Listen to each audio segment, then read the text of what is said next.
नमस्कार दोस्तों, आज की यह रिपोर्ट पाकिस्तान के लिए सिर्फ एक चेतावनी नहीं बल्कि एक आईना है। एक ऐसा आईना जिसमें पाकिस्तान की सेना, सरकार और सिस्टम तीनों की नाकामी साफ दिखाई देती है। आज पाकिस्तान गंभीर संकट में है। यह संकट सिर्फ आर्थिक नहीं है, यह संकट राजनीतिक भी है।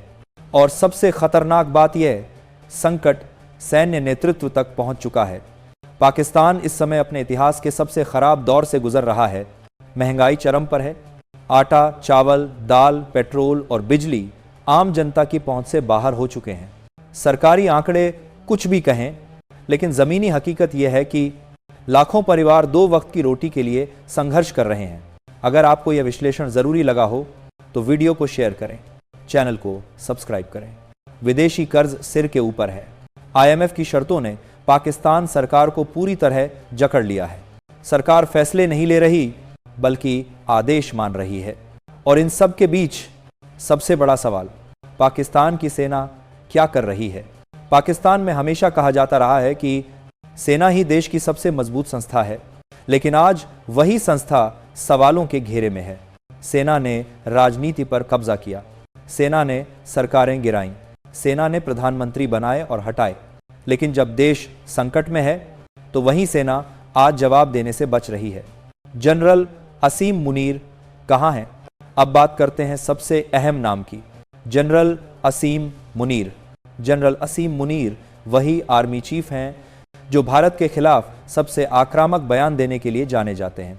कश्मीर मुद्दे पर लगातार बयानबाजी, युद्ध जैसे हालात बनाने की कोशिश और जनता का ध्यान असली मुद्दों से हटाने की रणनीति।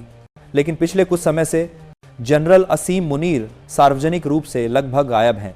ना प्रेस कॉन्फ्रेंस, ना मीडिया ब्रीफिंग, ना हालात पर कोई सीधा बयान। इस चुप्पी ने कई सवाल खड़े कर दिए हैं।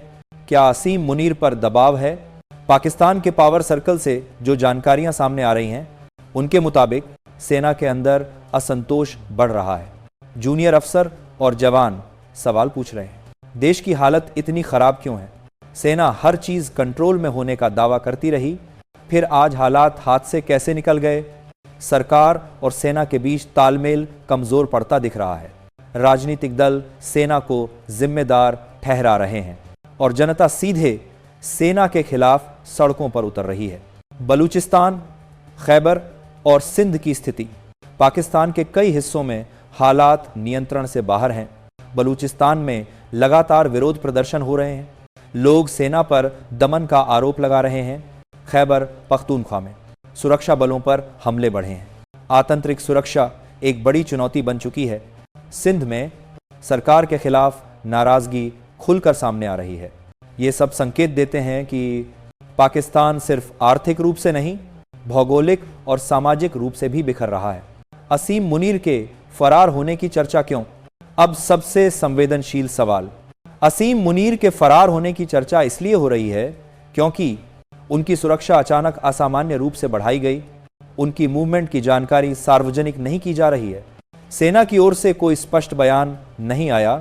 अफवाहों का खंडन तक नहीं किया गया। अगर सब कुछ सामान्य होता तो पाकिस्तान की सेना अब तक स्थिति साफ कर चुकी होती। लेकिन चुप्पी बनी हुई है और राजनीति में चुप्पी सबसे बड़ा संकेत मानी जाती है। पाकिस्तान ने दशकों तक भारत विरोध को अपनी राजनीति का हथियार बनाया, आतंकवाद को रणनीति की तरह इस्तेमाल किया। लेकिन आज वही रणनीति पाकिस्तान पर भारी पड़ रही है। दुनिया पाकिस्तान को अब समस्या के रूप में देखती है, समाधान के रूप में नहीं। भारत शांत है लेकिन पूरी तरह सतर्क है और अंतर्राष्ट्रीय मंच पर पाकिस्तान लगातार अलग थलग पड़ता जा रहा है। विशेषज्ञ मानते हैं कि अगर हालात ऐसे ही बने रहे तो पाकिस्तान के सामने 3 बड़े खतरे हैं: आर्थिक दिवालियापन, आंतरिक विद्रोह, सेना का राजनीतिक नियंत्रण कमजोर होना और इतिहास गवाह है